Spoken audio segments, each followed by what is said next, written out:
কবরে যে সময় রেখে আসবে মুনকার নাকিরের যে প্রশ্নের সম্মুখীন আমাকে হতে হবে, ওগো খলিফা হারুন আর রশিদ, তুমি জবাব দাও। তোমার কাছে জানতে চাই, ওই প্রশ্নের জবাব আমার পক্ষ থেকে তুমি দিতে পারবে কি?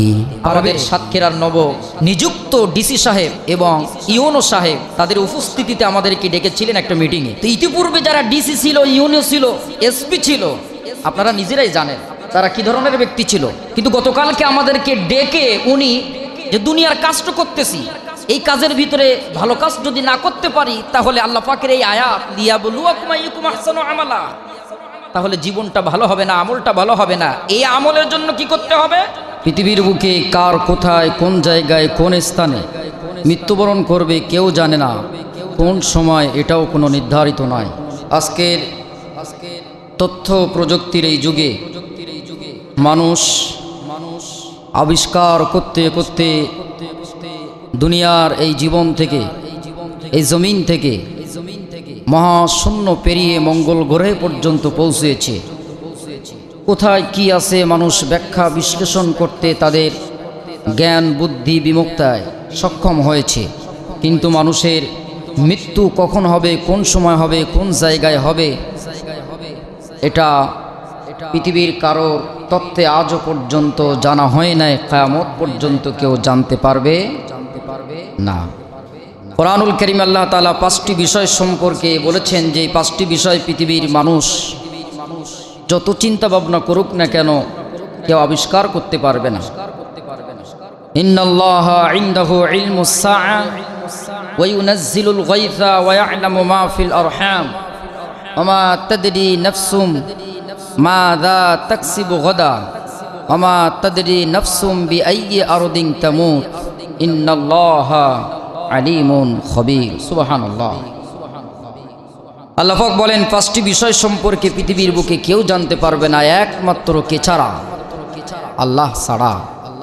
এক হচ্ছে যে কখন কোন সময় বৃষ্টি হবে এটা কেউ বলতে পারবে না।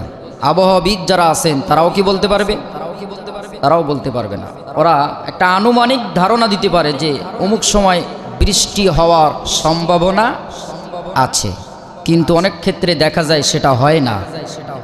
ঝড়ের পূর্বাভাস লক্ষ্য করছি, অনেক ক্ষেত্রে ঝড়ের কোনো কিছুই হয় না। প্রচণ্ড মেঘ হয়েছে, বৃষ্টি হয় না, আবার মেঘ নাই, বৃষ্টি হয়। এসব কিছু কে করেন?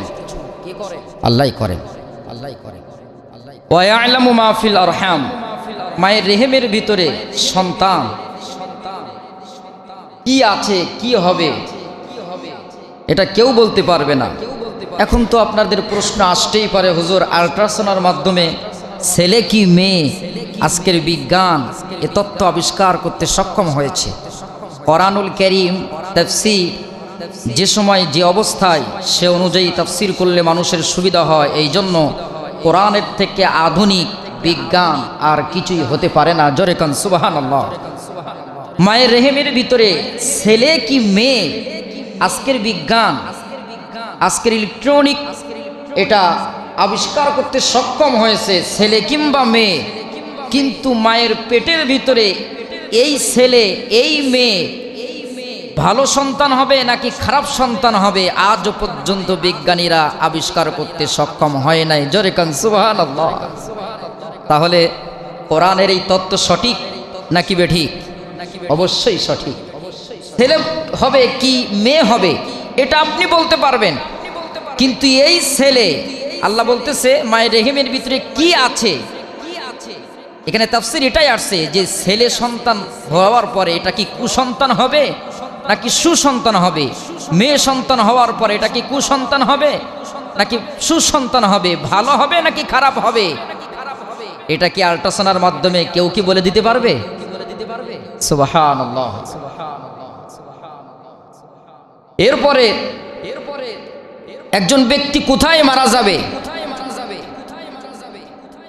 এটা কি কেউ বলতে পারবে? কেউ কি বলতে পারবে? কেউ বলতে পারবে না। সুতরাং মানুষের হায়াত মউত কে সৃষ্টি করেছেন? আল্লাহ পাক সৃষ্টি করেছেন।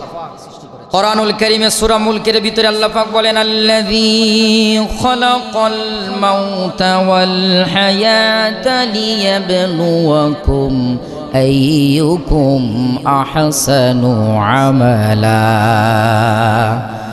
আল্লাহ বলেন তিনি সেই সত্তা, খলাকাল মাউত, যিনি মৌতকে সৃষ্টি করেছেন, মৃত্যুকে সৃষ্টি করেছেন, ওয়াল হায়াত, এবং জীবন যে আল্লাহ পাক দান করেছেন হায়াত এবং মৌতের মাঝখানে এই পৃথিবীর বুকে তোমাদেরকে ছোট্ট একটা ক্ষুদ্র জীবন দিয়ে তিনি এর দ্বারা এই হায়াত এবং মৌতের মাঝখানে ছোট্ট একটা জীবন দিয়েছেন।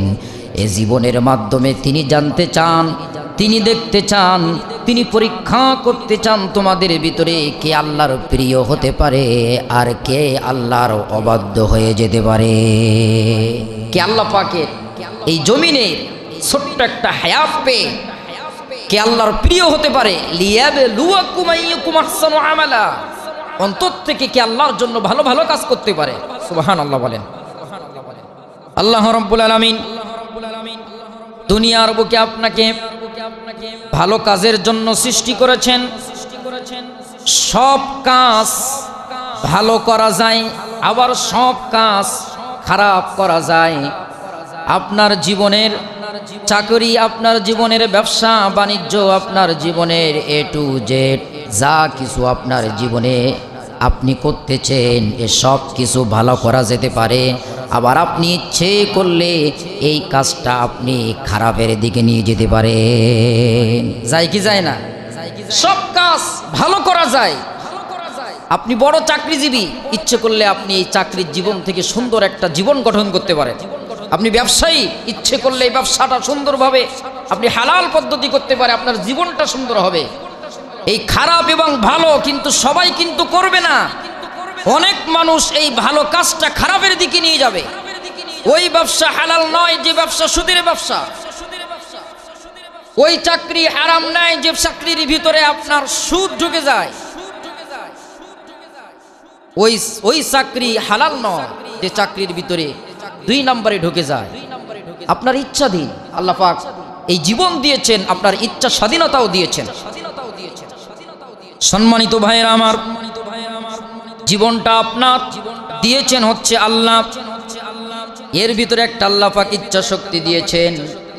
আমরা তো যে কাজই করি এখন কাজের ভিতরে লাভটাই খুঁজি, ভালোটা খুঁজি না। এই জন্য লাভ হয় কিন্তু ভালোটা হয় না। কিন্তু এই কাজের ভিতরে যদি আপনি আমি লাভ এবং ভালো দুটাই খুঁজতাম তাহলে অবশ্যই আমার আল্লাহ লাভ এবং ভালো উভয়টাই আপনাকে আমাকে দিতেন। সুবহানাল্লাহ। লাভ এবং ভালো উভয়টাই তিনি দিতেন, কিন্তু আমরা কি সেই চিন্তা নাই। আপনি বড় পদে থাকেন। গতকালকে নির্ধারিত কয়েকজন ব্যক্তিদেরকে নিয়ে আমাদের সাতক্ষীরার নব নিযুক্ত ডিসি সাহেব এবং ইওনো সাহেব তাদের উপস্থিতিতে আমাদেরকে ডেকেছিলেন একটা মিটিংয়ে। তো ইতিপূর্বে যারা ডিসি ছিল, ইউনো ছিল, এসপি ছিল, আপনারা নিজেরাই জানেন তারা কি ধরনের ব্যক্তি ছিল। কিন্তু গতকালকে আমাদেরকে ডেকে উনি ডাকলেন এবং উনি একটা চিন্তা করলেন যে দুনিয়ার কাজটা করতেছি, এই কাজের ভিতরে ভালো কাজ যদি না করতে পারি তাহলে আল্লাহ পাকের এই আয়াত লিয়াবলুয়াকুম আইয়ুকুম আহসানু আমালা, তাহলে জীবনটা ভালো হবে না, আমলটা ভালো হবে না। এই আমলের জন্য কি করতে হবে? উনি সপ্তাহে একটা দিন একটা সময় নির্ধারণ করে দিলেন। সোমবারের দিন মাগরিব থেকে ইশার আগ পর্যন্ত আমার উপস্থিতিতে সাতক্ষীরার গণ্যমান্য সুন্দর আলেম যারা আছেন প্রত্যেক সপ্তাহে সোমবারের দিন আমাদের ডিসি অফিসে যে মসজিদ আছে, কোর্টের যে মসজিদ, ওখানে মাগরিব টু ইশা পর্যন্ত আলেমরা আলোচনা করবেন, আম জনতা এখানে শুনবেন, নিজের জীবনটা পরিবর্তন হয়ে যাবে। জোরে কোন সুবহানাল্লাহ। সুতরাং এর দ্বারা বোঝা গেল ঊর্ধ্বতন কর্ম উপরস্থ পদে থেকেও যদি অন্তরের নিয়ত থাকে ভালো কাজ করা সম্ভব। সুবহানাল্লাহ বলেন। ওনাকে সাধুবাদ জানানো হয়েছে যে এই উদ্যোগটা যিনি নিয়েছেন, মানুষের পারিবারিক জীবন, স্ত্রীর হক, সন্তানের হক, পিতামাতার হক, সমাজের হক, দৈনন্দিন জীবনে আমাদের চলা ফেরার ওঠা বসার অনেক কিছু জানা অজানা আমাদের আছে। সেই জন্য উনি এই উদ্যোগটা নিয়েছেন। আল্লাহ যেন এই উদ্যোগটা আল্লাহর জন্য কবুল করেন, সকলেই বলছি আল্লাহুম্মা আমিন। তো যে কথা বলছি আমি, আল্লাহ পাক বলতেছেন ভালো কাজের জন্য পাঠানো হয়েছে। সব কাজের ভিতরেই ভালো কাজ করা সম্ভব, কারণ মৃত্যু কখন আসবে কেউ বলতে পারবে। আমার ভাইয়েরা, চিন্তা চেতনা পরিবর্তন করলেই দুনিয়ার জীবনটা সহজ হবে। কিন্তু আমাদের চিন্তা চেতনা লাভটা শুধু করার ইচ্ছে, পরকালের লাভের চিন্তা আমাদের খুব কম থাকে, যার কারণে আমাদের আমলের খাতায় জিরো হয়ে যায়। আমরা যে যে কাজই করি মানুষের আকৃষ্ট করার জন্য করি। ব্যবসাটা ভালো হবে, কি কাজ করতে হবে এই পদ্ধতি যদি হারাম পন্থা অবলম্বন করতে হয় তাও করতে রাজি আছি, সত্য হচ্ছে আমার ব্যবসায় লাভবান হতে হবে। এই চিন্তা কিন্তু আমাদের ভিতরে। আপনি আমার এই কথাটা নিজ জায়গা থেকে, আমি আমার জায়গা থেকে, আপনি আপনার জায়গা থেকে, লাভের পিছনেই তো আমরা খুঁজি, অসুবিধা নাই। টাকার পিছনে তো আমরা খুঁজি, অসুবিধা নাই। অর্থের পিছনে তো আমরা দৌড়াই, অসুবিধা নাই। এটা তো আল্লাহই দিয়েছেন। এই আকর্ষণ কে করে দিয়ে কি করেছেন? কে করেছেন? আল্লাহই করেছেন। কোরআনুল কারীম আল্লাহ পাক বলেন যুয়্যিনা লিন-নাসি হুব্বুশ শাহাওয়াতি মিনান নিসাই ওয়াল বানিন ওয়াল কানাতিরিল মুকান্তারাতি মিনায-যাহাবি ওয়াল ফিদ্দা। জোরে কোন সুবহানাল্লাহ। আল্লাহ পাক বলেন নিশ্চয় আমি মানুষের জন্য আকর্ষণীয় লোভনীয় করেছি দুনিয়ার সমস্ত নারীদেরকে, সুন্দরী নারীদেরকে আকর্ষণ করেছি, লোভনীয় করেছি দুনিয়ার সম্পদ, গাড়ি বাড়ি, টাকা পয়সা। এই আকর্ষণ কে করেছেন? আল্লাহই করেছেন। এখন এই আকর্ষণের ভিতরে আল্লাহ বলতেছেন এ সব কিছুই আকর্ষণ, লোভনীয়, কিন্তু সব থেকে উত্তম জিনিস কার কাছে? আল্লাহর কাছে। তাহলে আপনি ব্যবসা করতেছেন, বাণিজ্য করতেছেন, সব কিছুই করেন, কিন্তু আপনার চিন্তা চেতনা যদি আল্লাহর জন্য না হয় তাহলে এই সব কিছুই বেমালুম নষ্ট হয়ে যাবে, সব শেষ হয়ে যাবে। আর চিন্তা যদি আল্লাহর জন্য হয় তাহলে টাকাও পাবেন, অর্থও হবেন, জমির মালিক হবেন, টাকার মালিক হবেন, গাড়ির মালিক হবেন, কোনো অসুবিধা নাই। চিন্তা যেহেতু আল্লাহর জন্য আছে, আপনার এই চিন্তা চেতনা, আপনার মৃত্যুর চিন্তা, কবরের চিন্তা যদি অন্তরে থাকে তাহলে টাকার মালিক হবেন, গাড়ির মালিক হবেন, বাড়ির মালিক হবেন, মাঝখান থেকে জীবন সুন্দর হবে, ইহকাল সুন্দর হবে, পরকালেও সুন্দর হবে। সুবহানাল্লাহ। কোথায় সমস্যা তো নাই। দুনিয়া বাদ দিয়ে তো আপনাকে পরকাল করার কথা বলা হয় নাই। দুনিয়াও করেন কিন্তু আখিরাতের চিন্তাও রাখেন, কবরের চিন্তা রাখেন। কিন্তু আমরা কবরের চিন্তা মুখে মুখে, মৌতের চিন্তা মুখে মুখে, এটা ভুলে যায়। টাকার মালিক হন, হালাল পদ্ধতিতে কোটি কোটি সম্পদের মালিক হন, সাহাবীদের গাড়ি বাড়ি সব ছিল, কোনো অসুবিধা নাই। কিন্তু সেটা নিয়মতান্ত্রিক, এটা নিয়মের পথে, ইসলামের হচ্ছে নিয়ম কানুন বিধিবিধান মেনেই সেগুলো ছিল। কিন্তু আজকের সমাজের বেহাল দশা, বেহাল অবস্থা। আমাদের দাড়ি, টুপি, পাঞ্জাবি এটা যেন একটা দৃশ্যমান হয়ে গিয়েছে। আর দুনিয়ার এই জীবন, চাকচিক্যময় জীবনকে আমরা নিয়েছি, অন্তরের ভিতরে আল্লাহর প্রকৃত যে কবরের ভয়, মৃত্যুর ভয়, এটা ভুলে গিয়েছি। এরপরে মাঝখান থেকে উপর থেকে কি কত বড় ইমানদার, মুখে চলাফেরায় কত বড় ইমানদার, কিন্তু কাজে বাস্তবতার সাথে আমাদের কোনো মিল না। আমার ভাইরা, খলিফা হারুন আর রশিদের জামানায় এক ব্যক্তি ছিল, সে পাগল কোয়ালিটির ছিল। পাগল দুই ধরনের, এক হচ্ছে আল্লাহর পাগল আর এক হচ্ছে দুনিয়ার পাগল। সে ছিল দুনিয়ার পাগল নয়, সে ছিল আল্লাহর পাগল, কবরের পাগল। খলিফা হারুন আর রশিদ সে রাস্তা দিয়ে যাচ্ছিলেন, প্রতিমধ্যে তার সঙ্গে দেখা। বললেন আসলে তুমি তো একটা পাগল, সারাক্ষণ তুমি তো তোমাকে দেখি এই কবরের এইখানে তুমি বসে বসে থাকো প্রায় সময়, আসলে তোমার মাথা তো ঠিক নাই। ওই ব্যক্তি হঠাৎ করে বললেন যে আসলে খলিফা নামদার, আপনার অনেক বড় শান, অনেক বড় মান, আপনি এই জামানার বাদশাহ, আপনার সঙ্গে কথা বলে আমার সামান্যতম আমার কথার কোনো দাম থাকবে না, কিন্তু আপনি শুনে নেন আমি পাগল নয়। আপনি আমাকে পাগল বলছেন, আপনি প্রকৃত পাগল। কারণ হচ্ছে আমি আমার মূল আবাসস্থল, মূল জায়গায় যেখানে থাকতে হবে সেটাই নিয়ে চিন্তায় মগ্ন আছি, এই জন্য আমি কবরের এখানে আসি, কবরের পাশেই বসি। আর আপনি তো দুনিয়া নিয়েই শুধু পড়ে আছেন। একথা বলার পর খলিফা হারুন আর রশিদ, তিনি যেহেতু ইমানদার ছিলেন, মুসলমান ছিলেন, তার টনক নড়ে গেল। এর মুখ থেকে এমন কথা নাড়া দিয়েছে। ভালো মানুষের কথা যে সময় মানুষ শোনে তার অন্তরে নাড়া দেয়, আসলেই তো ঠিক।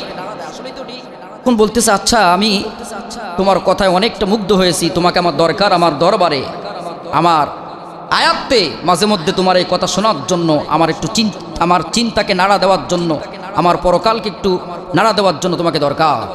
তখন বলতেছে, আপনি কি আমাকে এমনি এমনি পাবেন? এমনি এমনি পাবেন না, আমাকে রাখতে গেলে আপনাকে 3টা সত্য মানতে হবে। কয়টা সত্য? 3টা সত্য মানতে হবে। এই 3টা সত্য পূরণ করতে পারলেই জ্ঞানের মানুষ, আল্লাহ প্রেমিক মানুষের কথাবার্তা অন্যরকম হয়। যে আমাকে 3টা সত্য যদি আপনি মানতে পারেন তাহলে আমি আপনার দরবারে যাব, আপনার কথায় আমি রাজি হয়ে যাব। প্রথম সত্য হচ্ছে এই পৃথিবীর বুকে আল্লাহ পাক আমাদের সকলকেই পাঠিয়েছেন, নির্ধারিত একটা রিজিক আল্লাহ পাক দিয়ে দিয়েছেন। সুবহানাল্লাহ বলেন। আল্লাহ পাক সমস্ত মানুষের রিজিকের দায়িত্ব নিয়েছেন। আমার রিজিক যে সময় ফুরিয়ে যাবে, আমার রিজিক আপনাকে আবার বাড়াতে হবে। খলিফা হারুন আর রশিদ তিনি কি পারবেন? রিজিক যদি ফুরিয়ে যায়, ফেরেশতাদের মাধ্যমে আল্লাহ রিজিক দিয়েছেন একটা নির্ধারিত সময়। খলিফা হারুন আর রশিদ উনি ওনার কথায় অবাক হয়ে গেলেন। আসলে তো রিজিক ফুরানোর পরে মানুষ তার রিজিক বাড়াতে পারবে না, খাওয়াতে পারবে না, ঠিক না বেঠিক? আপনি দেখবেন, লক্ষ্য করবেন, মুমূর্ষ ব্যক্তির সামনে যে সময় 1000 কোটি টাকার সম্পদের মালিক মৃত্যুর অবস্থায় যে সময় শায়িত হয়ে যায়, ওই ব্যক্তির মুখে আমার পানি দেওয়া হয়, পানি পানি করে, কিন্তু মুখে পানি দেওয়ার পরেও দেখা যায় ওই ব্যক্তি আর পানি পান করতে পারে না। ডাবের পানি, চিনের পানি, মিষ্টি জাতীয় পানি, মধু, নানান সব দ্রব্য সুন্দর সুন্দর মুখে দেওয়া হয়, পানি পানি বলে, কিন্তু পানির ক্ষুধা কিন্তু তৃষ্ণা নিবারণ হয় না। আল্লাহ পাক বলেন, দুনিয়ার 7 সমুদ্র 13 নদীর পানি যদি ওই মুমূর্ষ ব্যক্তির মুখে দেওয়া হয়, ওর পানি তৃষ্ণা নিবারণ হবে না, কারণ সে মৃত্যুর জন্য অপেক্ষা করতেছে। জোরে কান সুবহানাল্লাহ। মৃত্যুর জন্য অপেক্ষারত ব্যক্তি, ওর রিজিক ফুরিয়ে গেছে, ওর পানি তো আর পান করতে পারবে না, ওর রিজিকের সব শেষ। খলিফা হারুন আর রশিদ বলে অবাক হয়ে গেলেন, আসলেই তো আমি পারবো না, কারণ এই রিজিকের মালিক তো আল্লাহ। রিজিক যে সময় ফুরিয়ে যাবে তার ঘন্টাও বেজে যাবে, রিজিক সে আর পান করতে পারবে না। 1 নম্বর সত্যই তো ফেল হয়ে গেলেন। 2 নম্বর সত্য কি? 2 নম্বর সত্য, বাহালুল পাগল বলতেছে, আমার 2 নম্বর সত্য, ওই মুমূর্ষ অবস্থায় যে সময় মালাকুল মউত আজরাইল আলাইহিস সালাম মাথার কাছে আসবেন, তোমার 2 নম্বর দায়িত্ব সত্য পালন করতে হবে, ওই মৃত্যু থেকে আমাকে বাঁচিয়ে আরো কিছু দিন দুনিয়ায় রাখতে হবে। খলিফা হারুন আর রশিদ কেন, পৃথিবীর কোন বাদশা নিজেরাও কে পেরেছে এই মৃত্যু থেকে বাঁচতে? কোরআনুল কারীম আল্লাহ পাক বলেন, কুল্লু নাফসিন যায়িকাতুল মাউত ওয়া ইন্নামা তুওয়াফাউনা উজুরাকুম ইয়াওমাল কিয়ামাহ ফামান যুহজিহা আনিন নার ওয়া উদখিলাল জান্নাতা ফাকাদ ফাজ। আল্লাহ বলেন, পৃথিবীর বুকে সমস্ত বস্তু, যার প্রাণ আছে, যার দেহ আছে, যার আত্মা আছে, এখানে মুসলমানদের কথা নয়, কোন নাস্তিক কিন্তু আজও পর্যন্ত অবিশ্বাস করতে পারে নাই। যারা আল্লাহকে মানে না, রসুল মানে না, পরকাল মানে না, কিন্তু এরা কিন্তু সব জানে যে মৃত্যু অবধারিত। আল্লাহ এই জন্য বলতেছেন, দুনিয়ার বুকে যে একবার জন্মগ্রহণ করেছে অবশ্যই তার মৃত্যুর স্বাদ গ্রহণ করতে হবে। ওয়া ইন্নামা তুওয়াফাউনা উজুরাকুম ইয়াওমাল কিয়ামাহ, কিয়ামতের দিন আল্লাহর দরবারে উঠতে হবে। শুধু তাই নয়, আল্লাহ পাক বলেন, যার ভালো কাজ আছে, ভালো কাজের বিনিময়ে তাকে জান্নাত দেওয়া হবে, আর খারাপ কাজের বিনিময়ে তাকে জাহান্নাম দেওয়া হবে। ওমাল হায়াতুদ দুনিয়া ইল্লা মাতাউল গুরুর, এই দুনিয়ার জীবন অনেকটা ক্ষণস্থায়ী, একটা লোভ লালসার জীবন। খলিফা হারুন আর রশিদ অবাক হয়ে গেলেন, তার কথা শুনতেছেন, যেহেতু মৃত্যু থেকে কেউ কি বাঁচতে পারবে? আল্লাহ বলেন, আইনামা তাকুনু ইদরিকুমুল মাউত, মৃত্যু থেকে বাঁচার জন্য দুনিয়ার বুকে অনেক মানুষ অনেক চেষ্টা করেছে, চিন্তা ভাবনা করেছে, অনেক বুদ্ধি তারা আবিষ্কার করেছে। আল্লাহ বলতেছেন না, ওরা যদি লহর সিন্ধুকের ভিতরেও যদি গর্তের ভিতরেও থাকে, মৃত্যুর সময় যে সময় আসবে অবশ্যই মৃত্যু তার সেখানেই গিয়ে গ্রাস করবে। জোরে কান সুবহানাল্লাহ। মৃত্যুর সময় আসবে যেদিন, যেখানেই যে স্থানে যে অবস্থায় আপনার এই মৃত্যু গ্রাস করবেই, আপনি বাঁচতে পারবেন? বাঁচতে পারবেন না। মারাত্মক কথা। সম্মানিত দিনী ভাইরা, এক ব্যক্তি মৃত্যু থেকে বাঁচার জন্য কি করলো? তার ঘরের চতুর্দিকে আছে কুত্তার ছবি, বিড়ালের ছবি, বাইরে বিড়াল, ঘরে বিড়াল। এখন সেই ব্যক্তির বাড়িতে এক আলেম গিয়েছে। আলেম যাওয়ার পর বলতেছে, ভাই আমি এতদিন জানতাম তুমি কুত্তা বিড়াল এগুলো অপছন্দ করতা, কিন্তু আমি দেখতেছি তোমার বাড়ির ভিতরে কুত্তার ছবি, বাইরে বিড়ালের ছবি, ঘরে বাইরে সমস্ত জায়গায় বিড়াল আর কুত্তা দিয়ে ভরপুর করেছো। বলতেছে, হুজুর ওয়াজ নসিহত তো মাঝে মাঝে শুনি, সব কিছু না মানলেও নিজের জন্য যেটা সুবিধা এটা মানার চেষ্টা করি। তো বলতেছে, কুত্তা বিড়াল এই ছবি টানানোর ব্যাপারে এর আবার কি ফজিলত পেয়েছো, কি মানার জন্য কি উপকার পেয়েছো?